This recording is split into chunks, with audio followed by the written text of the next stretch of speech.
اللہ تعالیٰ آپ کے ارادے قبول فرمائے.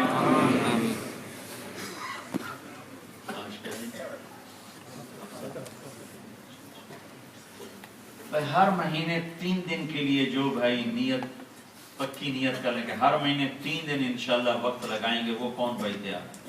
ہر مہینے 3 دن، ہاتھ ہی کھڑے کر، ہر مہینے 3 دن، ہر مہینے 3 دن. ماشاءاللہ ماشاءاللہ. آپ کے یہاں مرکز ہے جمعرات کو، وہاں ہر جمعرات کو بیان ہوتا ہے. وہ مرکز چھوٹا تھا اس لیے یہاں بیان رکھا ہے. تو جمعرات کو اپنے مرکز میں تشریف لے جائیں. وہاں ہفتے میں 1 دن یہ مجلس ہوتی ہے، بیان ہوتا ہے. وہ سننے سے بہت فرق پڑتا ہے، بہت فرق پڑتا ہے. بات سمجھ میں آئے نہ آئے، دل کو لگے نہ لگے، آپ 2-2.5 گھنٹے وہاں گزار لیا کرو. رات بھی وہاں گزارو تو آپ کے پورے ہفتے کا غبار دھل جائے گا. مہینے میں 3 دن لگائیں گے تو پورے مہینے کا غبار آپ کا دھل جائے گا. اپنی مسجدوں میں گشت کریں، اپنی مسجد کا بھی گشت کریں، دوسری مسجد کا بھی گشت کریں. اپنے بچوں کو ٹائم دیں. اس ملک میں اگر میں نے اولاد کو وقت نہیں دیا تو یہ ضائع ہو جائیں گے. ان کا ضائع ہونا بہت بڑا گھاٹا اور خسارہ ہے. جنوبی امریکہ میں لوگ گئے، عرب بہت زیادہ عرب گئے، پاکستانی ہندوستانی برِ صغیر کے لوگ تھوڑے گئے، بہت زیادہ عرب ملکوں کے لوگ گئے. کمائی میں لگے، عورتیں بھی کمانے میں لگی، مرد بھی کمائی میں لگے. تو ان کی اگلی نسل اسلام کو چھوڑ بیٹھی اور بالکل فارغ ہو گئے، خالی ہو گئے. لاکھوں انسان دین کو بھلا دیا، بالکل بھلا دیا، ان کو پتہ ہی کوئی نہیں. اور یہاں بھی ایسا ہے کہ جن لوگوں نے اپنی اولادوں کو ٹائم نہ دیا، ان کی اولادیں شروع میں جو لوگ آئے، اب تو ایک ماحول بن گیا، فضا بن گئی ہے. ماحول نہیں تھا تو ان کی اولادیں ضائع ہو گئی، بالکل ختم ہو گئی.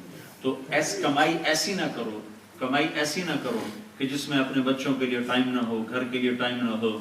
عورتوں کو ترغیب دو کہ وہ جاب نہ کریں، وہ گھر میں رہیں، اپنے بچوں کی تربیت کریں. عورت کے لیے سب سے بڑا کام اپنی اولاد کی تربیت ہے، اپنی نسل کی تربیت ہے. اس کے لیے گھر کی تعلیم سب سے بہترین چیز ہے.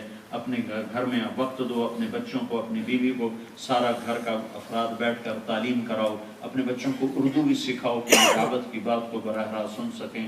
علماء کی پاکستان سے آنے والے علماء کی باتوں کو یہ سن سکیں. ہندوستان سے آنے والے علماء کی باتیں براہ راست سنیں گے تو ان کو نفع زیادہ ہوگا. 5 وقت نماز اگر مسجد قریب ہے تو مسجد میں آ کے ادا کریں. مسجد دور ہے تو جہاں جاب پر ہیں، جہاں بھی ہیں، وہاں آپ نماز کا اہتمام فرمائیں. اگر آپ اکیلے ہیں تو اذان دیں، تکبیر کہیں. آپ کی اذان اور تکبیر پر پورا ماحول گواہ ہو جائے گا قیامت کے دن. اور دوسرا، جتنے اہل ایمان جنات ہوتے ہیں وہاں نماز میں شریک ہو جاتے ہیں. تو اس کی سارے بھائی نیت فرماتے ہیں. ایک نماز پورے دین کا خلاصہ 2 باتیں، سارے دین کا خلاصہ 2 باتیں، سارے دین کو 2 باتوں میں بیان کریں. ایک حقوق اللہ، ایک حقوق العباد. ایک اللہ کا حق، ایک اللہ کے بندوں کا حق. اللہ کے حق میں نماز سب سے اعلیٰ درجے کی چیز ہے. نماز دن میں 5 دفعہ فرض ہوتی، روزہ سال میں 1 مہینہ، حج مالدار پر، زکوٰۃ مالدار پر. اور نماز 5 وقت ہر مرد عورت پر کسی حال میں، حتیٰ کہ جنگ کی حالت میں بھی نماز معاف نہیں ہے. جنگ کرتے ہوئے آدھے جنگ کرو، آدھے نماز پڑھو، آدھے جنگ کرو، آدھے نماز پڑھو.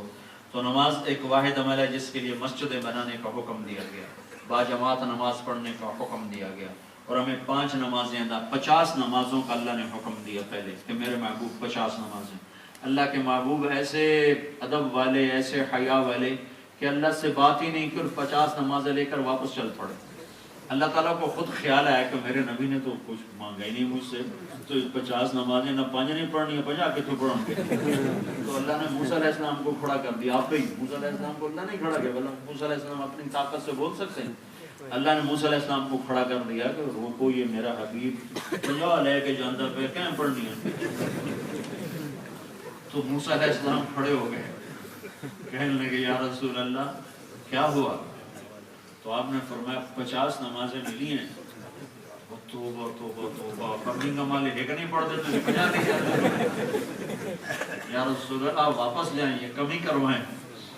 تو آپ وہاں سے واپس گئے سدرۃ المنتہا، 6واں آسمان، وہاں سے 7واں آسمان، وہاں سے سدرۃ المنتہا. یا اللہ کو میری امت کے لیے معافی فرما.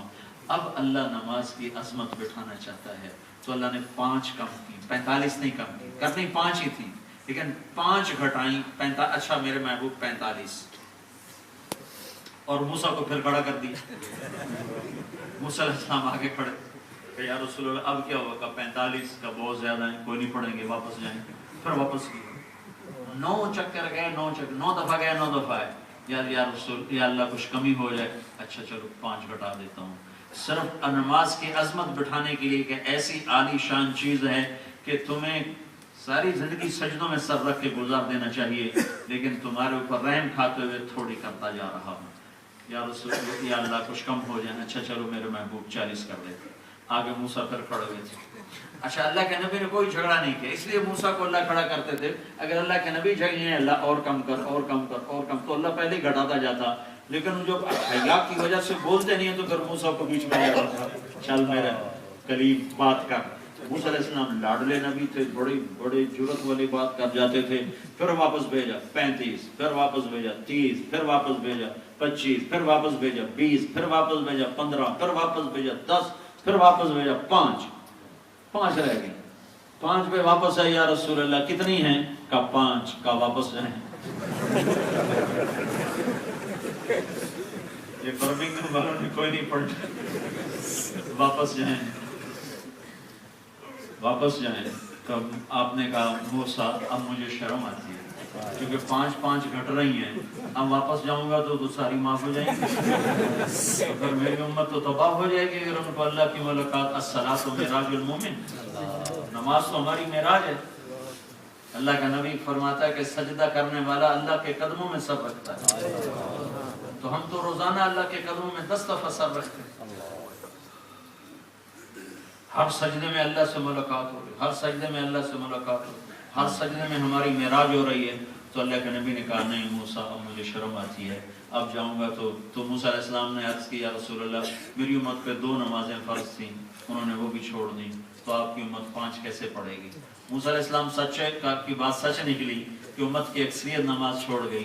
لیکن میرے بھائیو اللہ کا سارا دین 2 باتوں میں آتا ہے. ایک اللہ کا حق ہے جس میں نماز سب سے اعلیٰ درجے کی چیز ہے، تو آج کے بعد کم از کم نماز کوئی نہ چھوڑ. اس کے لیے اور دوسری چیز جو دین میں فہرست سب سے اوپر کی چیز ہے، ٹاپ کی چیز ہے، وہ اچھے اخلاق ہیں. حقوق العباد، اچھے اخلاق.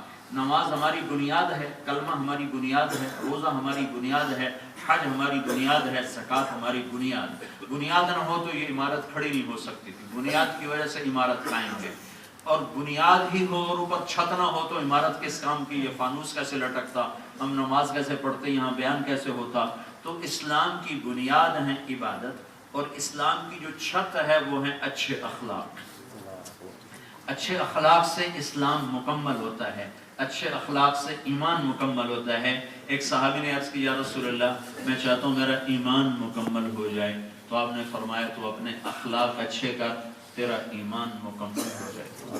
ایک صحابی نے عرض کی یا رسول اللہ اسلام کیا ہے؟ اب دیکھنا ہر بات اخلاق پر آئے گی. ایک صحابی نے عرض کیا عمر بن عابسہ رضی اللہ عنہ یا رسول اللہ مل اسلام، اسلام کیا ہے؟ تو آپ نے فرمایا طیب الکلام و اطعام الطعام، میٹھا بول بولنا اور کھانا کھلانا یہ اسلام ہے. سبحان اللہ. اب اسلام کی انتہا بتا رہے ہیں کہ اسلام کی آخری چوٹی کیا ہے. نماز روزہ حج زکوٰۃ فاؤنڈیشن ہے، چھت کیا ہے؟ میٹھا بول بولنا، کھانا کھلانا. پھر وہ کہتے ہیں عمر بن عابسہ یا رسول اللہ ایمان کیا ہے؟ ایمان کیا ہے؟ تو آپ نے فرمایا الصبر والسماحہ، ایمان ہے صبر کرنا اور معاف کرنا. اخلاق ٹھیک ہے. پھر وہ پوچھتے ہیں یا رسول اللہ سب سے بہترین اسلام کیا ہے، یعنی سب سے بہترین مسلمان کون ہے؟ تو آپ نے فرمایا جو اپنے ہاتھ اور زبان سے کسی کو تکلیف نہ پہنچائے وہ سب سے بہترین مسلمان ہے. بہترین مسلمان تہجد گزار نہیں، عالم نہیں، مفسر نہیں، محدث نہیں، امام مسجد نہیں، مبلغ نہیں، داعی نہیں، مجاہد نہیں. سب سے بہترین مسلمان کون ہے؟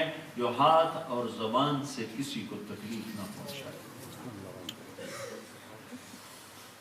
پھر وہ پوچھتے ہیں یا رسول اللہ سب سے بہترین ایمان کیا ہے، سب سے بڑے ایمان والا کون ہے؟ تو آپ نے فرمایا حسن الاخلاق، اچھے اخلاق سب سے اعلیٰ درجے کا ایمان ہے. اور اچھے اخلاق میں سے اچھے اخلاق 3 چیزوں کا مجموعہ ہے.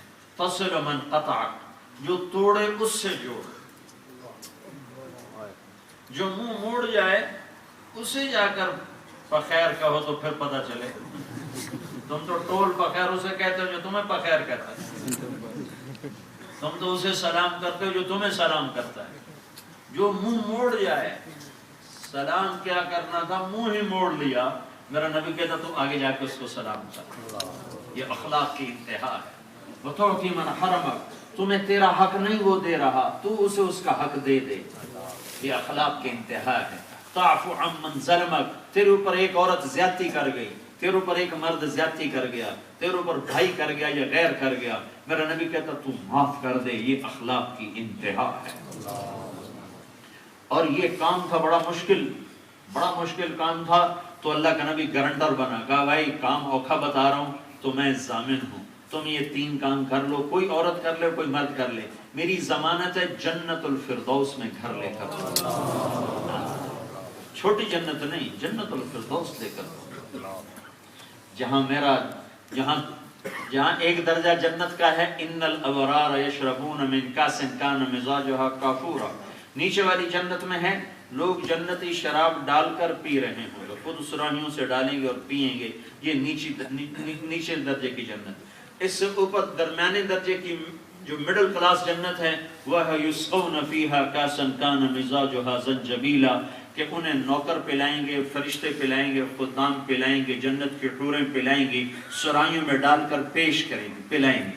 اور جو جنت الفردوس ہے جس کے اللہ کا نبی ضمانت دے رہا ہے کہ اخلاق اچھے کرو تو جنت الفردوس لے کر دوں گا، وہاں میرا رب کہتا ہے وَسَقَاهُمْ رَبُّهُمْ شَرَابًا طَهُورًا، وہاں تمہارا رب تمہیں خود پلائے گا. وہاں کا ساقی اللہ ہوگا، اللہ ہوگا، اللہ ہوگا. یہ اخلاق پر یہ کچھ مل رہا ہے. تو یہ کام بڑا مشکل ہے. تہجد پڑھنا بھی مشکل کام ہے، پر اتنا مشکل نہیں ہے جتنا منہ موڑنے والے کو سلام کرنا مشکل ہے، جتنا زیادتی کرنے والے کو معاف کرنا مشکل ہے، جتنا حق چھیننے والے کو حق دینا مشکل، جتنا یہ مشکل کام ہے اتنا یہ مشکل نہیں ہے. تو اس لیے اللہ کے نبی نے ضمانت دی کہ میں گارنٹر ہوں، تم برمنگھم میں رہ کر یہ کر لو، کیا مر کے آ جاؤ جنت الفردوس کی چابی مجھ سے لے لو. اور سارے اخلاق میں سے 100 اخلاق کے 100 حصے کروں، اخلاق کے 100 حصے کروں تو 90 حصے اخلاق زبان سے تعلق رکھتا ہے. اس لیے میرے نبی نے کہا معاذ بن جبل تمہیں سارے دین کا خلاصہ بتاؤں، معاذ میں تمہیں سارے دین کا خلاصہ بتاؤں. انہوں نے کہا جی بتائیں. تو آپ نے زبان باہر نکالی اور ایسے مجھے دیکھنا، آپ نے ایسے پکڑا.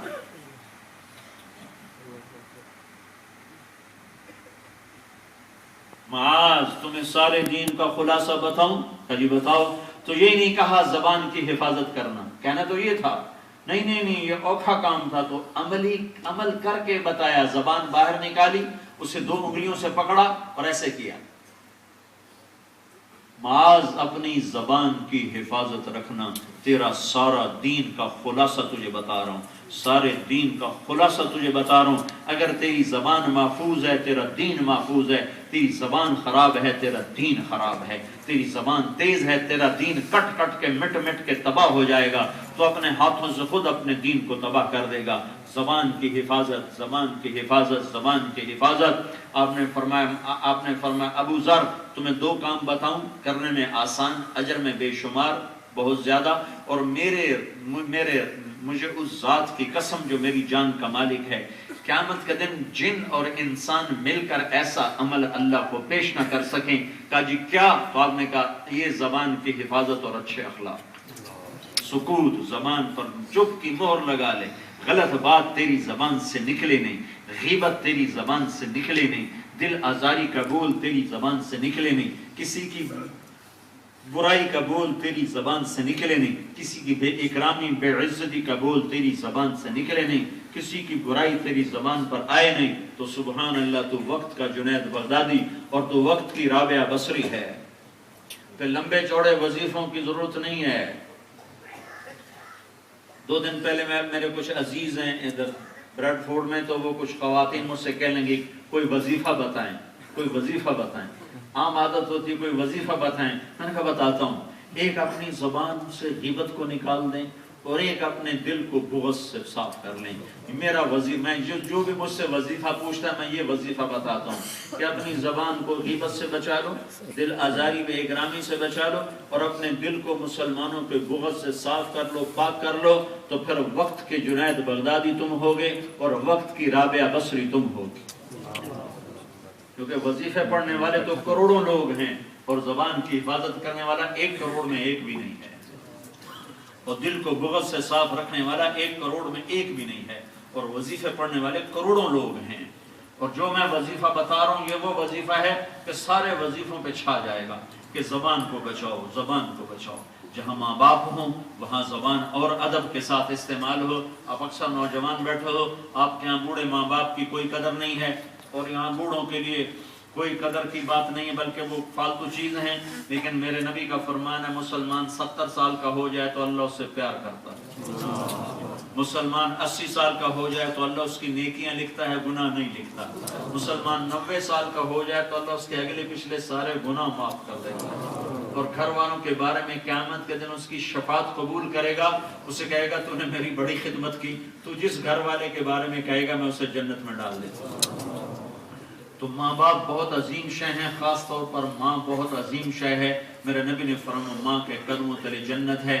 میرے نبی نے فرمایا کاش میری ماں زندہ ہوتی، تمنا کا اظہار کیا، کاش میری ماں زندہ ہوتی تو میں اس کی ایسی خدمت کرتا کہ میں عشاء کی نماز کے مصلی پر ہوتا اور میں سورۃ فاتحہ شروع کر چکا ہوتا، اور ادھر سے میری ماں مجھے کہتی بیٹا محمد، تو میں ماں کی خاطر نماز توڑ دیتا اور میں کہتا لبیک یا اماں، اماں جی لبیک، میں نماز پھر پڑھوں گا، پہلے آپ حکم فرمائیں.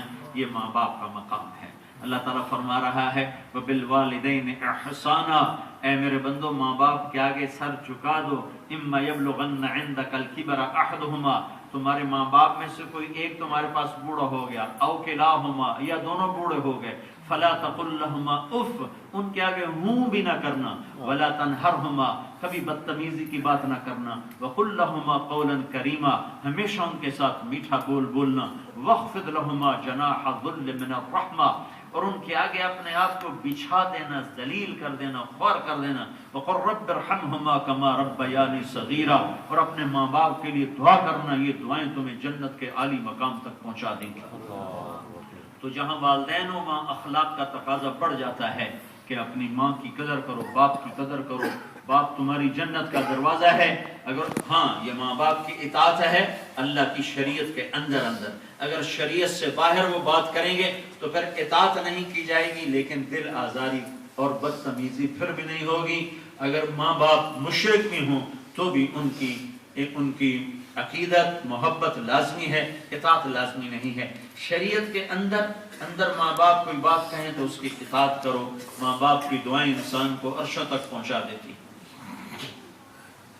آپ نے فرمایا جس نے ماں باپ کو ناراض کیا اس پہ اللہ کی لعنت، اس پہ فرشتوں کی لعنت، اس پہ زمین آسمان کی لعنت، نہ ان کی نماز قبول ہے، نہ روزہ قبول ہے، نہ صدقہ قبول ہے.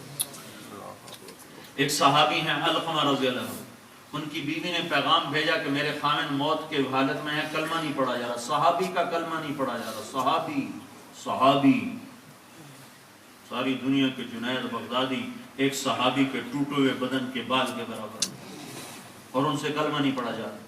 ان کی بیوی نے پیغام بھیجا علقمہ موت کی حالت میں ہے، کلمہ نہیں پڑھا جا رہا. تو آپ نے فوراً پوچھا ماں باپ میں کون زندہ ہے؟ کہا جی ماں. ناراض ہے؟ کہا جی ناراض. تو آپ نے فوراً ان کی ماں کو بلوایا اور ان سے پوچھا علقمہ کی ماں تو علقمہ سے ناراض ہے؟ کہا جی میں ناراض ہوں. کیا ناراضگی کی وجہ ہے؟ کہا جی مجھے اس کے دین کا کوئی گلہ نہیں، بہت نیک ہے، لیکن مجھ سے بدتمیزی سے بات کرتا ہے. اور کوئی وجہ، صرف بات کے لہجے میں تیزی ہوتی ہے، بدتمیزی ہوتی ہے. اتنے سے ماں کا دل دکھا ہے اور صحابی کا کلمہ رک گیا ہے. آج کی بدتمیزی نہیں، آج کی بدتمیزی تو انتہا درجے کو پہنچی ہوئی.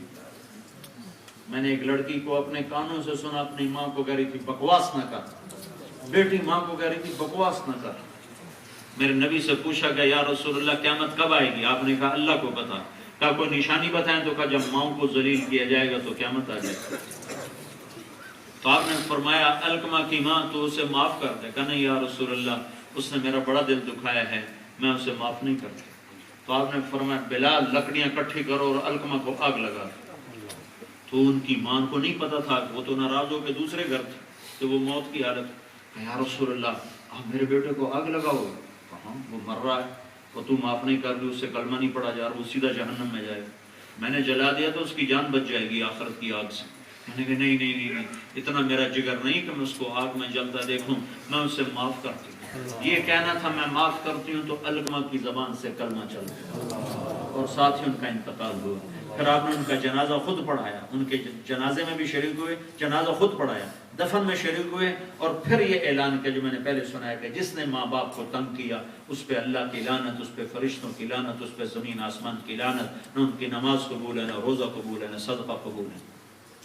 یہ اخلاق ہیں. بیوی ہے تو حسن سلوک کی محتاج ہے.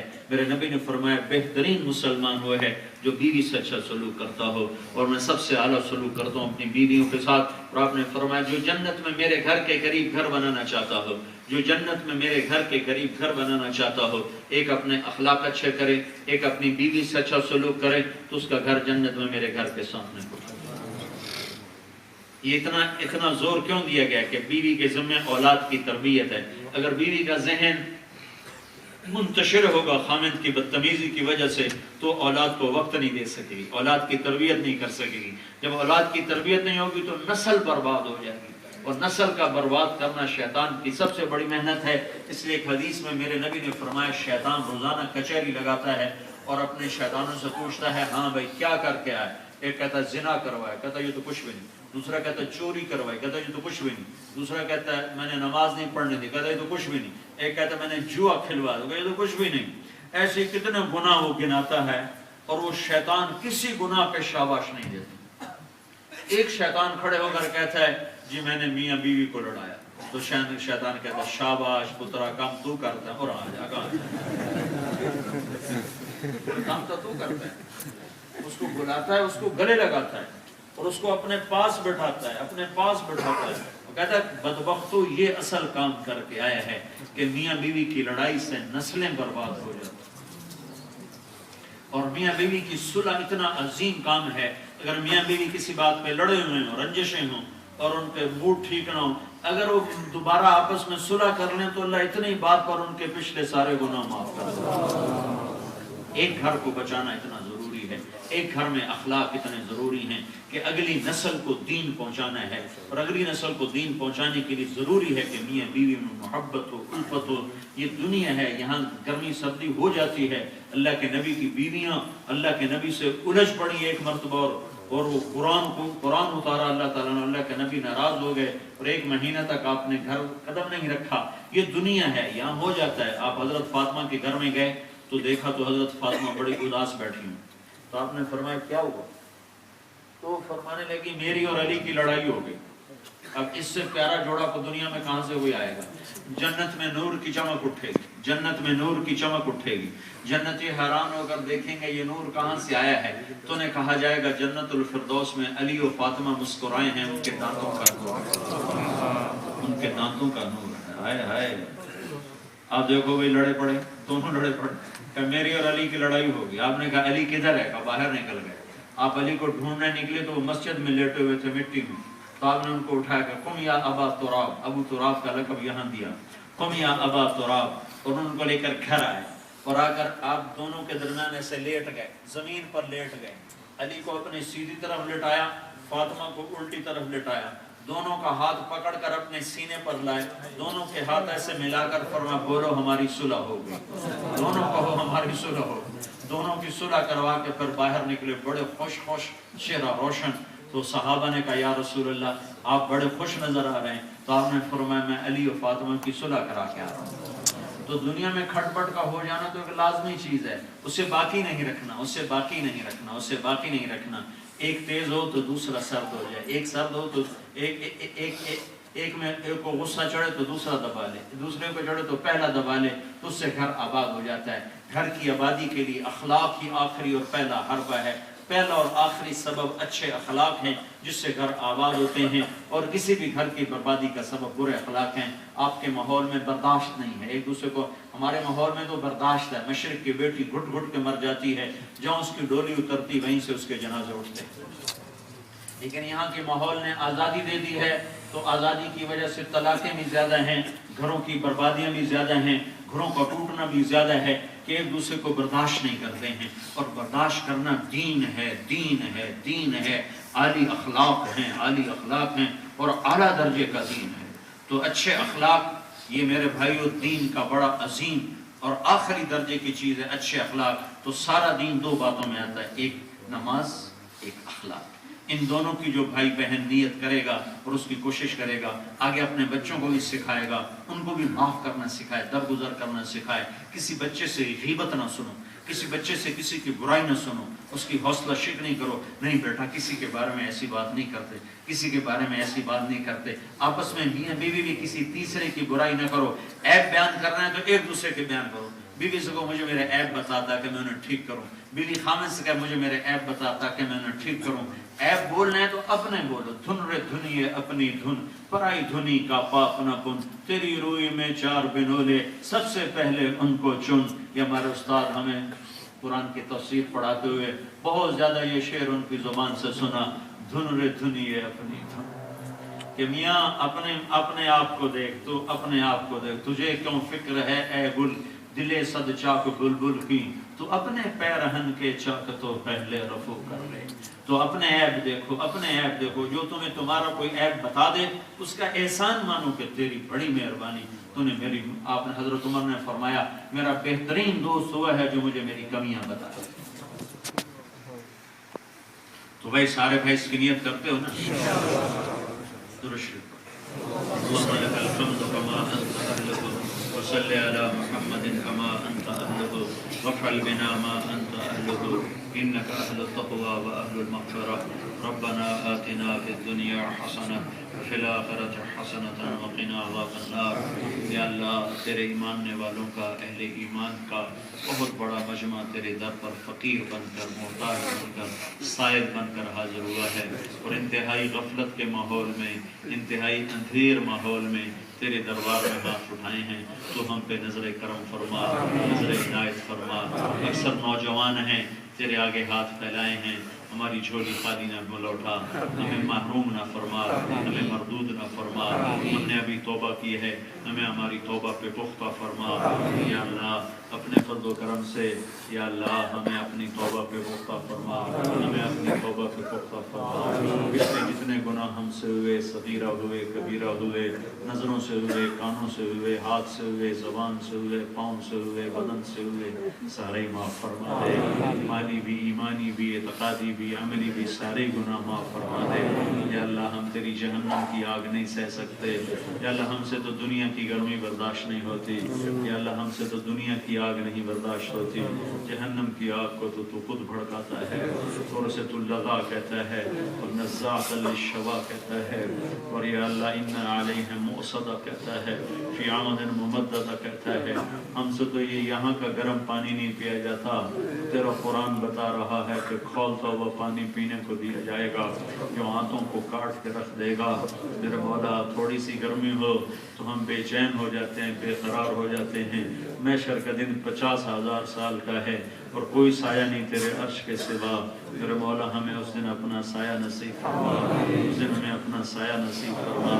میرے مولا جب تیری جہنم جنت آئے گی تو تیرا عرش بھی آئے گا، تو بھی آئے گا، تو ایک اعلان کرے گا وَامْتَازُوا الْيَوْمَ أَيُّهَا الْمُجْرِمُونَ، اے مجرموں آج الگ ہو جاؤ، اے نافرمانوں آج الگ ہو جاؤ، اے ہم تیرے نافرمان بندے، ہمارے اوپر رحم فرما، ہمیں نافرمانوں میں کھڑا نہ فرما، ہمیں نافرمانوں میں کھڑا نہ فرما، ہمیں ہتھکڑیاں نہ لگا، ہمیں بیڑیاں نہ لگا، ہم برباد ہو جائیں گے، ہم برباد ہو جائیں گے۔ ایک چھوٹا سا زخم ہمیں ساری رات نہیں سونے دیتا، ہتھکڑیاں لگ گئی تو ہمارا کیا بنے گا؟